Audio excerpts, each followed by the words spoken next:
उपमुख्यमंत्री सुनेत्र पवारांचा थोड्याच वेळामध्ये सहयोग सोसायटीमध्ये जनता दरबार। अजितदादा देखील दर शनिवारी बारामतीमध्ये जनता दरबार घ्यायचे।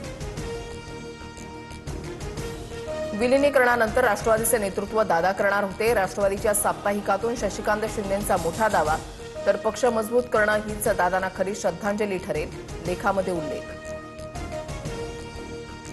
शशिकांत शिंदेंच्या लेखावर माझा आक्षेप, अदृश्य शक्तींच्या कारवायांमुळे दादा राष्ट्रवादीतून बाहेर पडल्याच्या दाव्यावर सवाल, जशास तसं उत्तर देणार सुनील तटकरेंचा इशारा।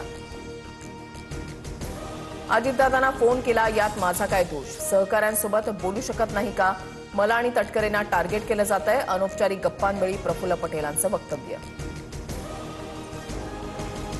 विलीनीकरणाचा प्रस्ताव समोरून आल्यास चर्चा करू, सुनील तटकरेंचं विधान, तर भाजपसोबत राहण्याची दादांची स्पष्ट भूमिका होती। विलीनीकरणाबाबत हिरामण खोसकरांची बाजूही जाणून घेणार तटकरेंची भूमिका। दादांच्या मृत्यूनंतर पवारांच्या पक्षाकडून माध्यमांच्या समोर विलीनीकरणाच्या चर्चा, आमच्याशी चर्चा केली असती तर भूमिका मांडली असती, आता विलीनीकरण होणार नाही, अनौपचारिक गप्पांच्या वेळेला पटेलांचं वक्तव्य।